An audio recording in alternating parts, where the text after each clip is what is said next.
Tuberculosis de la Universidad Johns Hopkins. Es investigador principal del Centro Hopkins para la Investigación del SIDA y dirige proyectos de investigación en Sudáfrica, Malawi, Brasil y la India. Se desempeña actualmente como presidente del Grupo de Ciencia Transformadora de la Tuberculosis de Grupos de Ensayos Clínicos sobre el SIDA y ha publicado más de 460 artículos científicos y capítulos en libros. El doctor nos va a hablar sobre la situación actual de la coinfección del VIH con la tuberculosis. Doctor Chaison.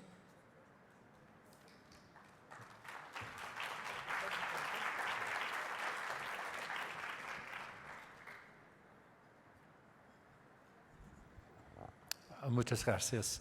Buenas tardes, buenas noches y gracias. Gracias a doctora Torres y doctora Vargas por invitarme a esta conferencia. En este momento quiero hablar español, pero voy a hablar inglés porque es mejor para mí y más mejor para ustedes. Ay, perdonen entonces. Les voy a dar una actualización en la tuberculosis y el VIH y también lo que es el león nemeano. Tengo estas revelaciones de conflictos de interés y relaciones de financiación o financiamiento. Quizá muchos de ustedes conozcan la mitología griega de Hércules y sus 12 partos o sus 12 tareas. Primero era matar al león de Nemean. Fue el primer león que mataba gente en la región de Nemea, era la principal causa de muerte. Y Hércules le dijo la diosa que lo matara, lanzó su flecha, pero rozó nada más la piel del león y lo enojó mucho, lo amenazó, lo atacó con su lanza y su espada dañó nada más. Finalmente luchó con él y lo pudo estrangular. Y se le llama esta anécdota del león de Nemea. Y la relación que tiene con tuberculosis es que no hay nada mágico. No hay una sola herramienta que pueda matar a esta bestia. Hay que tener múltiples abordajes si queremos asesinar o matar al león de la tuberculosis, que es una causa tan importante de muerte en el mundo. La Organización Mundial de la Salud publicó su reporte anual hace una semana sobre tuberculosis con grados de tuberculosis del 2018 extremadamente alta, 10 millones de casos de tuberculosis y 1,5 millones de muertes debidas a tuberculosis. La tuberculosis relacionada con el VIH representa 9% de toda la tuberculosis y 29% de la tuberculosis relacionada con VIH se mueren, que es 17% del total. O sea, mortalidad extra para gente infectada con VIH.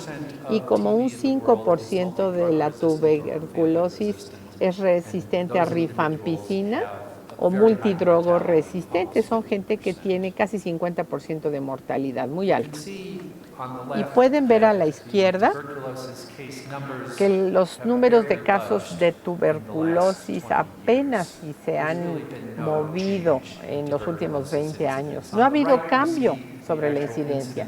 A la derecha está la incidencia por 100,000 y hay un ligero declive. Pero la epidemia de tuberculosis realmente no ha respondido a la atención internacional que ha recibido. La tuberculosis relacionada con VIH son casos que han bajado ligeramente y la incidencia ha cambiado apenas ligeramente. La epidemia global de VIH también está entrando en un periodo de meseta, en donde después de haber llegado a un pico en la década de los 90, la incidencia de nuevos casos de la infección de VIH baja, pero muy lentamente. La meta fijada para el año entrante, 2020, pues está como que muy lejos.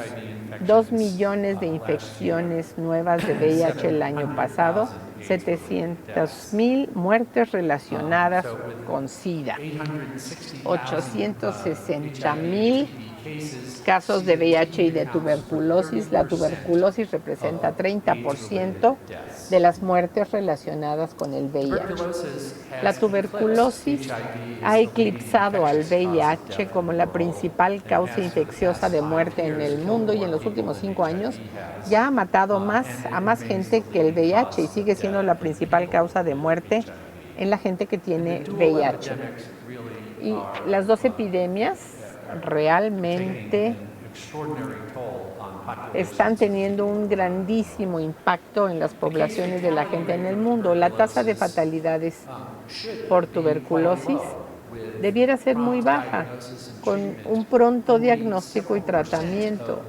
Solamente 7% de la gente con tuberculosis esperaríamos que muriera, pero en países de África subsahariana más de un cuarto de la gente con tuberculosis se muere. Esta cifra es inaceptablemente alta. Entonces está este gran problema de las noticias sobre la epidemia. La Organización Mundial de la Salud y la Alianza Detengan la Tuberculosis de Naciones o de la Organización Mundial de la Salud tiene como intención lograr la erradicación para 2035. Para 2035 la meta es reducir muertes por tuberculosis en 95%, reducir la incidencia de tuberculosis en 90% y asegurarse que nadie en la Tierra tenga causas médicas catastróficas por tener tuberculosis. Para el año entrante, 2020, la OMS fijó hitos intermedios que debemos ser 35% para reducir las muertes, 20% reducción de incidencia y no tener a nadie que sufra costos catastróficos. ¿Cómo lo estamos haciendo? Pues la respuesta es fatal. Lo estamos haciendo muy mal. En el reporte de la semana pasada, estas son las metas. Aquí es en donde nos encontramos en ruta hacia esas metas. No estamos para nada donde deberíamos de estar, a pesar de estas metas tan ambiciosas que se han fijado. ¿Cómo logramos llegar a donde queremos ir? Tenemos que cambiar la manera como manejamos la epidemia. Y este modelo de Chris Dye, de la Organización Mundial de la Salud, la tasa anual de tuberculosis está hasta arriba. De hecho, es más baja que la tasa basal de tuberculosis que todavía tenemos. Si tratamos de mejorar nuestro tratamiento de la tuberculosis activa, se muestra con la línea anaranjada, podemos reducir la incidencia de tuberculosis algo. Si lidiamos con cofactores como VIH, diabetes, pobreza, podríamos tener un pequeño efecto. Si incrementamos mucho el tratamiento de la tuberculosis latente, tendríamos un efecto mucho más grande, pero es solamente con una gran expansión de tratar la infección latente y manteniendo el tratamiento de la enfermedad activa, es como podemos esperar lograr la eliminación de la tuberculosis para el 2020 o lograr las metas fijadas para el 2035. Si pensamos en la dinámica de la población con tuberculosis, empezamos con infección latente. Tenemos un estimado de 2.000 millones de personas infectadas con tuberculosis. De ese grupo de individuos infectados, de 6 a 7 millones de casos nuevos de tuberculosis surgirán cada año por personas que se reactivan, que van a transmitir la enfermedad a la gente susceptible que lo acompañe. De 2 a 3 millones de personas por año recientemente infectadas por alguien que reactivó la enfermedad o que ellos mismos tengan enfermedad activa, y el restante de los recientemente infectados van a incrementar este grupo de gente con tuberculosis. La manera como hemos hecho las cosas durante 40 años, que es el hallar casos y tratar casos de tuberculosis, pues no hacemos nada para afectar todo este grupo de gente con tuberculosis latente si lo hiciéramos perfectamente, si lo hiciéramos con cada persona con tuberculosis. Antes de que se infectaran y los curáramos a todos, tendríamos de 6 a 7 millones de casos nuevos de tuberculosis que surgirían de este grupo infectado. O sea, detendríamos 2 a 3 millones de casos al año. Eso es muy bueno hacerlo, pero pues no es suficiente. Si vacunamos, haremos lo mismo. Si tuviéramos una vacuna que funcionara y no la que tenemos. Pero si se reducen los determinantes de la reactivación, como VIH, fumar, diabetes, desnutrición, y si usamos terapias preventivas de tuberculosis, podemos apagar el flujo de la infección latente a tuberculosis activa. Pero ese es un gran reto, porque el encontrar y tratar a 2 millones de personas con tuberculosis latente es una tarea que le corresponde a Hércules. ¿Cómo podemos controlar la epidemia de tuberculosis y las endémicas de VIH? Es una estrategia muy sencilla de lo que 3 pasos que tenemos que hacer, como los 3 pasos de Hércules contra el león de Nemea. Encontrar la tuberculosis que esté ahí, tratarla, pero prevenir la tuberculosis que todavía no ocurre. Hay que encontrar la tuberculosis que anda por ahí, porque hay muchos casos que no se diagnostican. Mucha gente que tiene tuberculosis no tratada, que transmiten y luego se mueren. 3,5 de personas al año ni siquiera son diagnosticadas. Requerimos mejores tecnologías de diagnóstico, estrategias de diagnóstico para aplicar las tecnologías. Hay que tratar la tuberculosis después de encontrarla con una terapia más segura, más eficaz, más rápida y particularmente efectiva para la tuberculosis multidrogoresistente. Y luego hay que hacer prevención con la gente que no la tenga, pero evitar que contraiga la tuberculosis con control preventivo, evitando la transmisión, controlando la susceptibilidad y quizá algún día y pronto que pueda haber una vacuna que sea nueva y mejor. ¿Por qué tenemos que encontrar los casos? Este pequeño estudio nos dice de manera muy cruda la situación en Sudáfrica. Neo Martinson y su esposa, una patóloga, tuvieron una idea loca de irse a las funerarias en Sudáfrica y preguntarles a las familias de la gente que moría en su casa sin diagnóstico médico, que no habían visto a un médico por lo menos en 3 meses. Se les enlistó como que habían muerto de causas naturales, no había muertes violentas. Y les permitieron hacer autopsia post-mortem, mini autopsia, una biopsia pulmonar y un lavado broncoalveolar. Y encontraron que 18% de las familias a las que se acercaron realmente lo que tenían era tuberculosis, pero la familia no lo sabía. Se averiguó por los expedientes clínicos. O sea, hay mucha tuberculosis para empezar a presentar el panorama.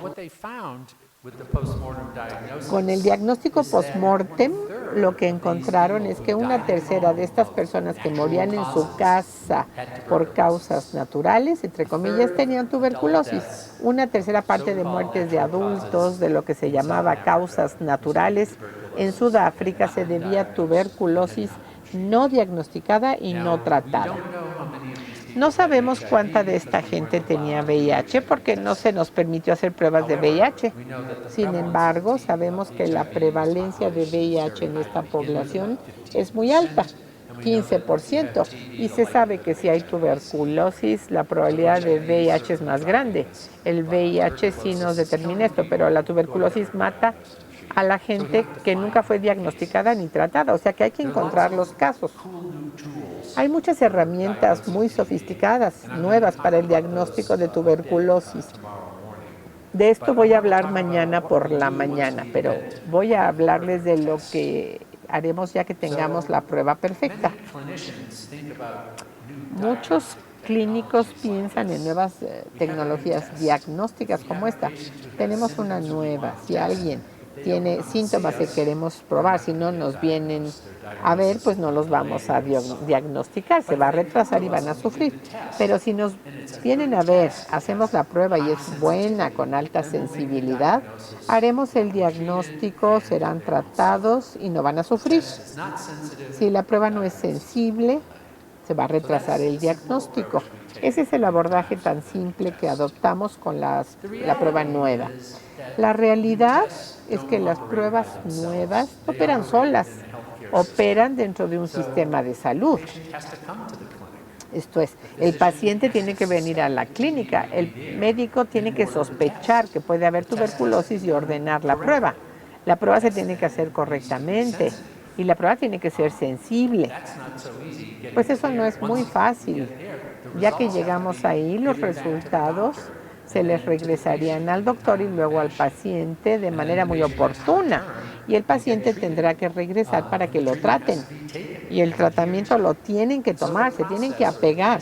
O sea, este proceso, esta cascada de llevar a alguien de síntomas a tratamiento no es tan fácil como tener una prueba nueva muy buena, pero sí estamos esperando tener esta prueba que resuelva nuestros problemas.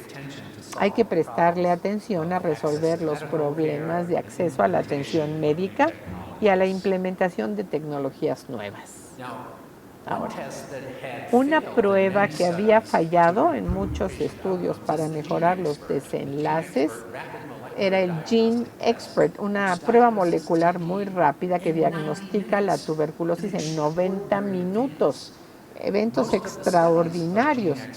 Casi todos los estudios del Gene Expert se hacían en laboratorios centrales. Había que mandar las muestras al laboratorio central y 3 o 4 días después llegaba el resultado y a menudo el doctor que había pedido la prueba ya se había ido. El paciente también a veces ya se había ido, entonces no se usaba la información para salvarle la vida al paciente, pues no tenía efecto en los desenlaces clínicos. En Malawi hicimos un estudio, trajimos el Gene Expert a clínicas rurales donde no había ni agua ni electricidad. Para la energía para el dispositivo usábamos paneles solares. Usando una prueba en el punto de la atención, se les hacía la prueba a los pacientes si tenían síntomas. Y en este diagrama se muestra que en términos generales había 17% de reducción en muertes en pacientes recientemente diagnosticados con VIH si tenían acceso al Gene Expert. Pero aquellos con VIH avanzada, al ser diagnosticados grado 3 o 4 de la OMS, había 50% de reducción en la mortalidad a un año, nada más por tener la máquina en la clínica. Así es que tener estas tecnologías nuevas es muy bueno, pero si no las desplegamos apropiadamente, pues los pacientes no se van a beneficiar. Diré algo del tratamiento de la tuberculosis que sea mejor. Mañana hablaré de esto. Emily Candle hizo este modelo de trabajo, un médico y modelador de nuestro centro, viendo el lanzar buenos fármacos para tuberculosis. Si vemos el impacto de nuevos esquemas de fármacos bajo una variedad diferente de escenarios y la mortalidad por tuberculosis. A la izquierda tenemos tuberculosis sensible o susceptible al fármaco. El verde mostraría qué ocurriera si cada característica se perfeccionara, que fuera rápido, segura, no tóxica, altamente potente el esquema. Y uno que tiene un efecto pequeño en la mortalidad en un periodo de 10 años. Para la tuberculosis resistente a fármacos, el perfeccionar el tratamiento tendría un efecto mucho más grande, como de 30% de reducción en la mortalidad, que es muy importante y muy bueno. Pero para poder salir de la epidemia, esta no es la respuesta. Requerimos de nuevos y mejores fármacos que tengan impacto, particularmente en los que tengan tuberculosis drogoresistente. Pero pues hay que hacer más si queremos revertir esta epidemia. Necesitamos estrategias de alto impacto que traten y prevengan VIH, tuberculosis y la tuberculosis asociada al VIH. Para tratar la tuberculosis asociada a VIH necesitamos terapia universal antirretroviral. Para prevenir la tuberculosis podemos prevenir la infección haciendo control de infecciones o tratando casos para que se vuelvan no infecciosos. Así se reduce la susceptibilidad y las terapias antirretrovirales es lo más importante que podemos hacer para reducir la susceptibilidad de los que tienen tuberculosis y la quimioprofilaxis. El estudio START vio el inicio temprano de la terapia antirretroviral contra esperar a que caiga a menos de 500 la cuenta de CD4. El estudio muestra que en términos totales los eventos serios relacionados con VIH se redujo 7%, pero la tuberculosis con esta intervención se redujo 70%. Es muy bueno, pero no lo suficientemente bueno. Este estudio se hizo en entornos de muy baja incidencia de tuberculosis. No es lo mismo a lo que esperaríamos si estuviéramos en un entorno con una carga mediana o más alta. Sin embargo, no hay ninguna duda de que la terapia antirretroviral sirve para tratar la tuberculosis. En el mundo hay nada más la mitad de lo que debe de ser, pero estamos haciendo avances. Para los que ya tienen tuberculosis y VIH, pues estamos a la mitad de lo que habría que tener. Nos queda mucho por hacer con la terapia antirretroviral, pero la intervención sí es importante. La terapia antirretroviral universal reduce la incidencia del VIH. Se han publicado 4 estudios en los últimos 2 años viendo escalamiento universal del tratamiento antirretroviral en África subsahariana. En el este de África, el POP-ART en Zambia y el ANRS en Sudáfrica muestra que terapia antirretroviral universal no redujo mucho la incidencia de VIH. En Botsuana hay un estudio que se llama YATSIE, que sí mostró 30% en la reducción de incidencia de VIH usando terapia antirretroviral universal. Queda mucho por hacer para que la terapia antirretroviral controle el VIH o la transmisión. ¿Y qué podemos decir de la tuberculosis? 3 de los 4 estudios no habían reportado la tuberculosis, pero uno tercero que se publicó en el New England Journal of Medicine sí publicó un reporte sobre tuberculosis y ahí mostraron que el escalamiento de la terapia antirretroviral a 95% de individuos elegibles que la recibían sí redujo la incidencia de tuberculosis en estas comunidades, pero también se puede ver que la incidencia en las comunidades es alta, más de 100 por 100,000 al año, que es como el promedio global, un promedio que nos queda definir. La terapia antirretroviral universal sí puede tener un efecto en la tuberculosis, como podríamos esperar que fuera el caso.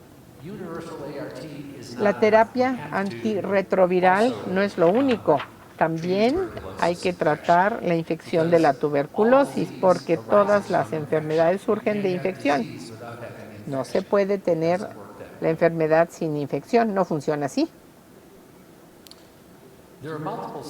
Hay muchos estudios que muestran el beneficio adicional al dar terapia preventiva de tuberculosis sobre la incidencia de tuberculosis en los que tienen VIH. El estudio TRIO se hizo en Río de Janeiro. A los doctores se les enseñaba a seguir guías para pruebas de tuberculosis y terapia preventiva de tuberculosis.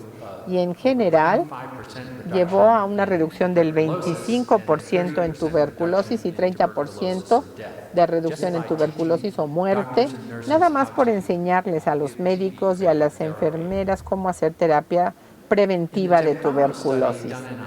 En el estudio temprano en un entorno de alta incidencia en Costa de Marfil, fue como el estudio START, pero aquí había también 2 brazos con terapia IPT, o sea, prevención con isoniazida.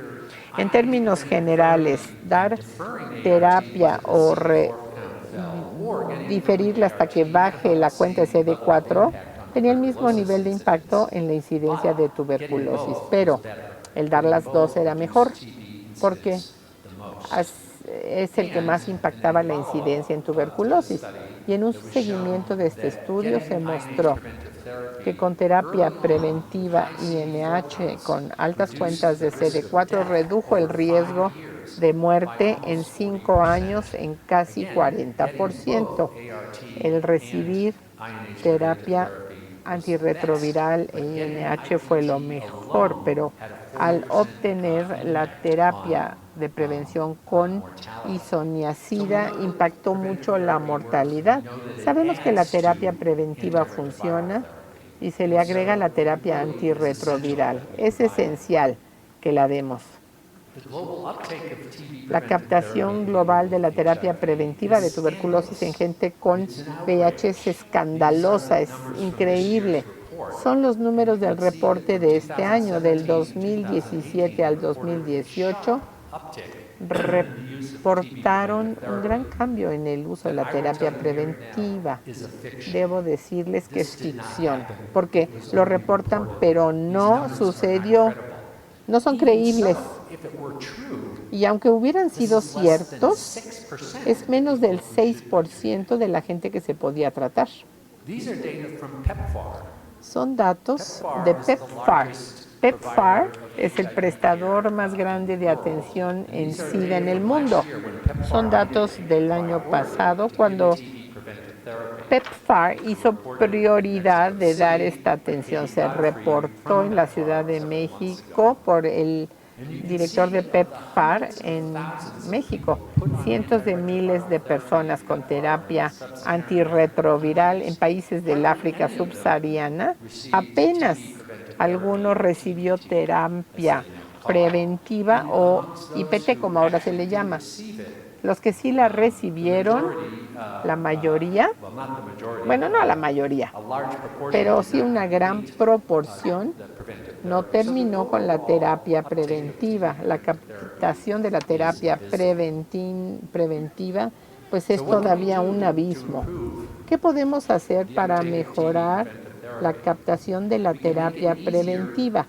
Podemos hacer que sea más fácil hacer la prueba en la gente, identificar a los que requieran terapia preventiva, pero para gente con alto riesgo como con VIH o niños de menos de 5 años, no hay necesidad de hacer la prueba. Hay que asegurarnos de que no tengan tuberculosis activa, pero no hay que hacerle la prueba a los de VIH para ver la prueba de tuberculina en piel.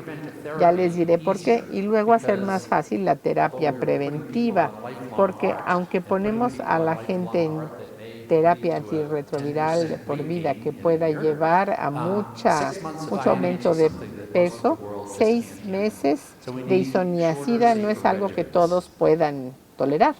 Necesitamos esquemas que sean más seguros. Las guías globales para tuberculosis de la OMS dice que hay que hacer la prueba cuando sea factible, pero que no sea un requisito para los que viven con VIH, porque será una barrera a la terapia preventiva. Hay que darles la terapia preventiva y no con la prueba. El Ministerio de Salud en Brasil recientemente cambió las guías. Habían dicho anteriormente que la terapia preventiva se daría a alguien con prueba positiva de tuberculina en piel, o sea que eran positivos, pero sin basarse en datos, nada más en un esfuerzo de tratar de mejorar la captación o la aceptación. Las nuevas recomendaciones eran que para los que tenían cuenta de CD4 de más de 350 había que hacerles las pruebas. Si eran positivos, tratarlos. Por debajo de 350 no se requería ninguna prueba, nada más se trataba. Era un intento para poder incrementar la terapia preventiva. Eso nos dio la oportunidad de evaluar esto con los datos del estudio de Río que ya les mencioné. Mi hija, Lilia, que el lunes se graduó de su doctorado, hizo su tesis sobre SIDA y VIH. ¡Qué bonito! Bueno, este es el estudio TRIO-RIO, en donde la política de las pruebas cutáneas e IPT o terapia preventiva con isoniazida fue lo que se utilizó para poder ver los desenlaces. En el estudio, la mitad de la gente tenía cuentas de CD4 de menos de 350 y luego más de 300. La gran mayoría se probaron con PPD, pero una gran proporción no tuvo pruebas. Y pueden ver que de la gente positiva de TST, la tasa de tuberculosis se redujo en 9%, eso se muestra aquí.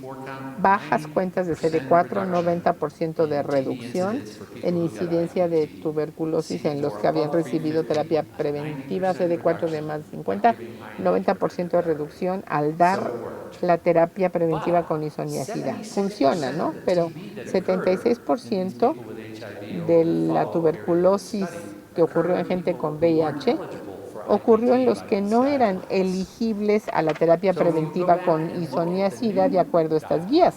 Así es que al ver las guías nuevas, se han mejorado. Todos los que tengan menos de 350 recibirán tratamiento y nuestros datos mostraron que estas gentes sí se van a beneficiar. No tanto como 90%, pero sí va a haber una reducción. Los que tenían más de 350 solamente serían los que dieran positivos. Un cuarto de casos de tuberculosis que vimos que ocurre en gente no elegible. O sea que las guías brasileñas ahora tienen la mitad de la verdad. Nada más tienen que terminarlas para que sean completamente correctas, tratando a todos. Nuestros colegas en el Ministerio de Salud en Brasil están de acuerdo con esto. A ver cuánto tiempo les lleva para que se vuelva política. Y la terapia preventiva de tuberculosis puede ser más fácil. Es trabajo que nosotros hemos hecho con colegas en todo el mundo en los últimos 20 años, con cursos, esquemas preventivos más cortos, más seguros, fáciles de hacer. Algo que cambia el juego es 3-HP, rifampicina y rifampina. En los estudios se concluyó que 3-HP no era inferior en un caso o esencialmente superior a INH en adultos con o sin VIH, niños y adultos, más seguro que INH y con mejores tasas de terminación del tratamiento. Los pacientes con VIH mostraron que los que recibieron el esquema de 3-HP tenían tasas de tuberculosis más bajas que los que recibían isoniazida. Es más fácil de tomar. Tenemos estos esquemas que se publicaron en el 2011, pero la captación, ya les dije, ha sido abismal. Es lo que yo llamo negacionismo de la prevención. Hace unos años en Jade se publicó algo, acusaban al presidente de Sudáfrica de genocidio por no implementar la terapia antirretroviral, porque el presidente negaba que el SIDA tuviera que ver con un virus. 300,000 sudafricanos se murieron y hubieran sobrevivido si les hubieran dado la terapia antirretroviral.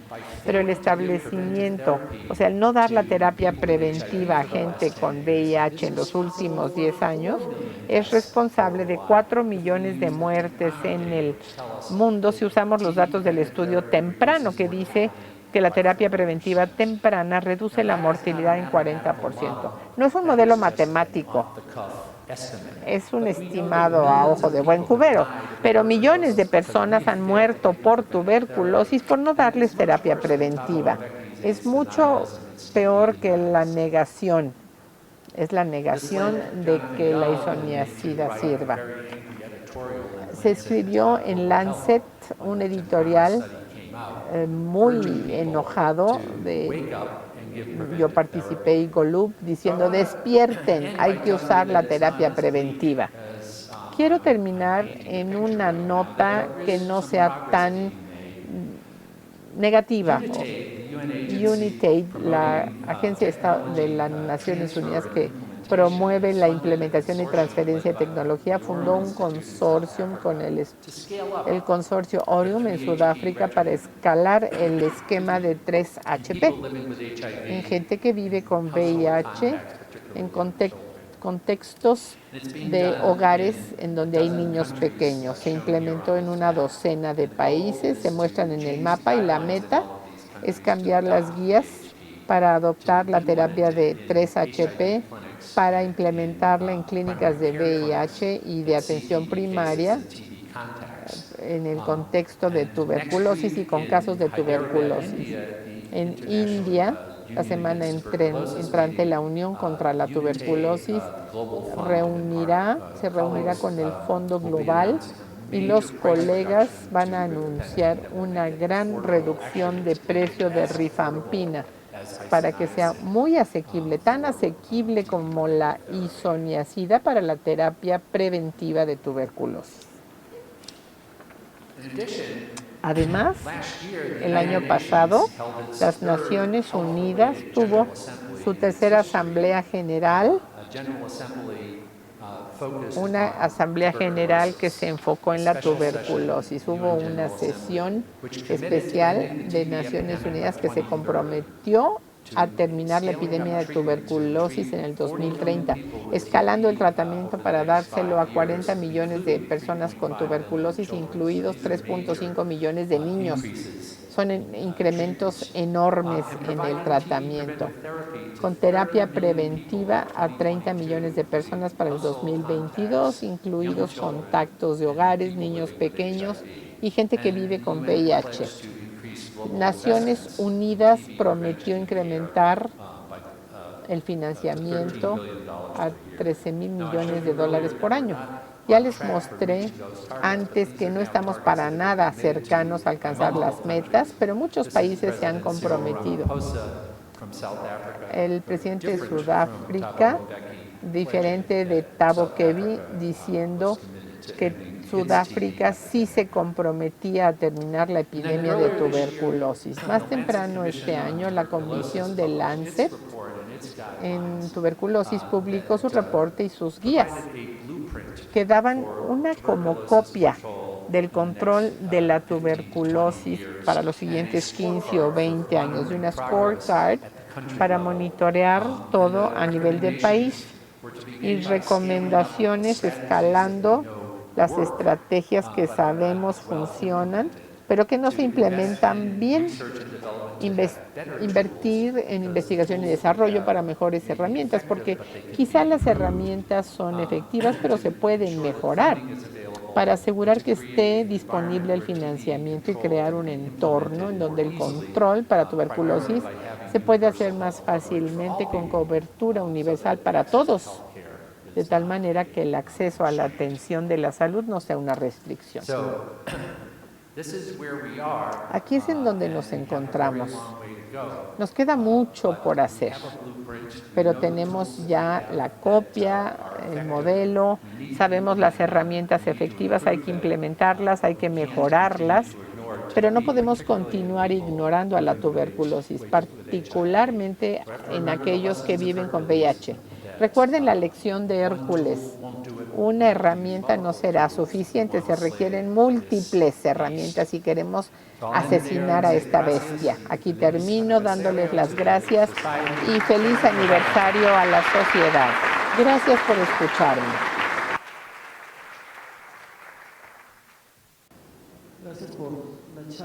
Thank you for your talk. I have two questions, brief questions, Doctor. The first one is, what do you think about treating latent TB in patients with diabetes, which is not recommended by the WHO? It's a main risk factor in Mexico, because in Mexico, our incidence of diabetes is between 8 to 10% of the population that is diabetic. And the incidence of TB in diabetes is threefold than that of HIV in Mexico. What would you say, giving treatment to diabetics, especially uncontrolled diabetics, to refer them to this treatment. And a shorter question, what do you think about the tuberculin test in booster in HIV patients with CD4s over 350, following the Brazilian guidelines of the latent TB treatment in HIV? A ver, déjeme responderle primero a la segunda pregunta, que fue breve, y seré breve en mi respuesta. El boosting ocurre con menos duración con la tuberculosis de la mediación por las células en tuberculosis, eso es muy claro. Por otro lado, yo no creo que sea necesario buscarlo, porque podemos nada más tratarlo, no dependiendo en la prueba. Pero sí ocurre, gente con cuentas de CD4 que suben. Si vamos a depender en prueba de tuberculina en los que tienen más CD4, si vamos a hacer 2 veces la prueba, en estudios de hace muchos años, antes de la terapia antirretroviral, no tuvo mucho impacto, pero en un entorno en donde siempre bajaba los CD4. Yo creo que la mejor estrategia es dar el tratamiento. Ahora, la diabetes, estoy de acuerdo con usted que es un problema enorme. La OMS no recomienda terapia preventiva para los diabéticos por falta de datos, no por falta de creencia. Es que no había datos para incluir en las guías. Los datos eran muy débiles, entonces por eso no se incluyeron, pero gente como usted y yo y muchos otros lo vemos y nos damos cuenta que es un verdadero problema. Con diabetes, pienso yo que si alguien tiene una prueba positiva, con diabetes es absolutamente una muy buena razón para tratarla, aunque no esté en las guías de la OMS. No sé si estoy dispuesto a decir, traten a todos los que tengan diabetes con terapia preventiva de tuberculosis y no les hagan la prueba, porque no hay datos que lo apoyen. Para VIH sí hay, pero no para diabetes. Pero el tratar a los que den positivos, eso sí, definitivamente. Thank you.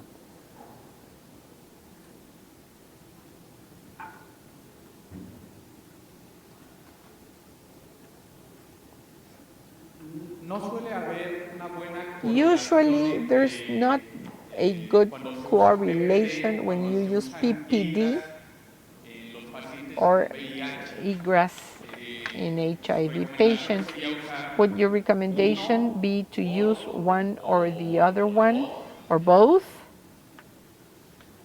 Let me make sure I understand. A ver si entiendo. Use the TST or Usar la IgG. TST. Which to use? Okay. ¿Cuál TST?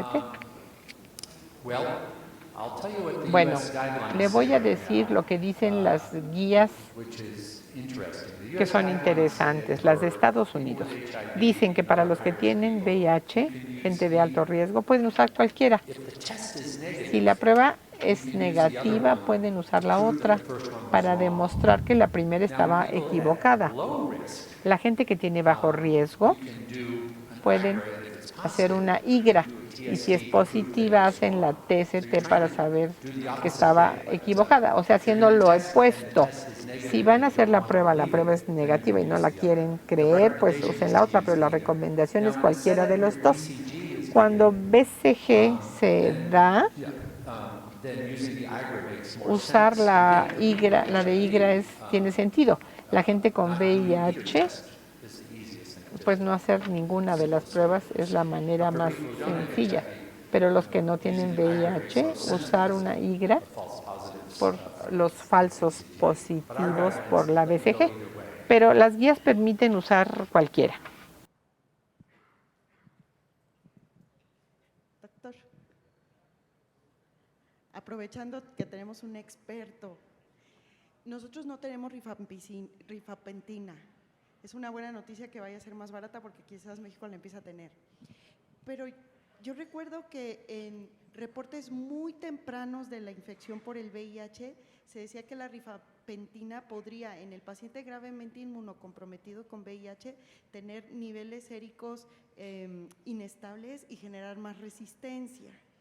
Yo quiero preguntarle si las nuevas formulaciones de rifapentina con las que han obtenido buenos resultados para la prevención Son diferentes a las que existían hace unos años en cuestión de biodisponibilidad.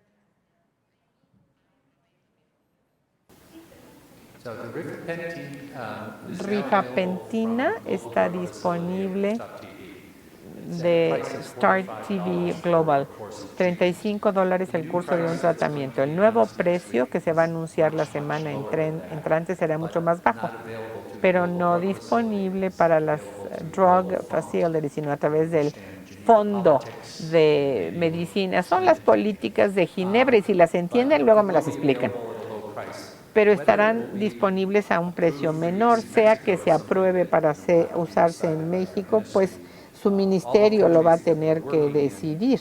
En todos los países en donde trabajamos, son los ministerios los que deciden, aun cuando no tenga la licencia en el país, a través del Fondo Global o la Global Drug Facility se puede usar. El asunto de la resistencia de hace algunos años no era la calidad del fármaco, sino tratar tuberculosis activa con rifapentina y no latente. Los tratamientos intermitentes con rifapentina una vez a la semana sí puede llevar al surgimiento de resistencia, como tratamiento intermitente con rifabutina o rifampina.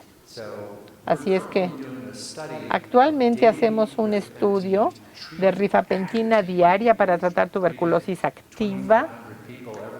Hemos tratado a 2.500 personas con tratamiento sin evidencia de surgimiento de resistencia ni con evidencia de que no funcione, pero el análisis final tardará unos meses todavía. Rifapentina que se da diario para tuberculosis latente no da resistencia. Mañana les voy a hablar de rifapentina. Bueno, ya lo hice hoy, pero mañana continuaré.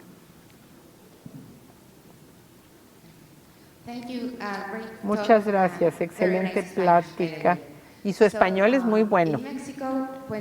En México, cuando a alguien se le diagnostica con tuberculosis, tienen que ir diario a la clínica para que les den su medicamento. Obviamente, a menudo lo que pasa es que el paciente no termina el tratamiento, en su opinión. Hay necesidad de unir VIH, la atención de VIH y tuberculosis para también darles los fármacos para tuberculosis en las clínicas de VIH. Sí, estoy totalmente de acuerdo. También diré que la historia de la terapia directamente observada viene de la experiencia en donde se usaba en ciudades como la mía, en Baltimore, donde la seguimos usando, Nueva York, otros sitios, y era efectiva, muy paternalista. Viola de alguna manera quizá los derechos humanos, pero es muy efectivo para el tratamiento, particularmente si es de una manera amigable. En Baltimore usamos DOTS, la terapia observada directamente en casas o en los que no tienen hogar, donde quieran estar. No tienen que ir a la clínica, pero en casi todos los sitios sí los hacen ir a las clínicas. Hay nuevos abordajes para hacerlo con apps móviles, que es lo nuevo. Pueden reportar que toman su medicamento en un teléfono inteligente y hay algo donde se registra. Uno de nuestros colegas en Johns Hopkins tiene un video DOT en su celular. Australia ya lo adoptó para todo el país. Están haciendo un estudio enorme que prueba que incrementa el apego al tratamiento, pero no es putativo ni tampoco violación de los derechos humanos. Hacer venir a la gente a las clínicas, pero la integración de la atención sí es esencial. Tiene todo el sentido del mundo. El que la gente tenga que ir a lugares diferentes a conseguir medicamentos de lo que esencialmente es un mismo síndrome, pues no tiene sentido. Hi, doctor. Good evening. Welcome to our country. Thank you. I come from the northeastern part of Mexico. This is one of the areas with the highest rates of tuberculosis in Mexico. Obviously, we also have many HIV cases as well. During your talk, you mentioned that patients with less than 250, even though without a confirmatory TB test, we need to begin treatment for TB? Latent TB. Latente. Tuberculosis latente. Not active. Not No active. activa. Only latent TB. Yes. Sí, TB infection.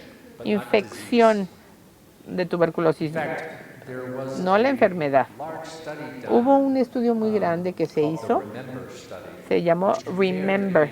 Ahí compararon TB preventive dar terapia preventiva de tuberculosis isoniazida contra el tratamiento de tuberculosis activa en gente con cuentas de CD4 muy bajas.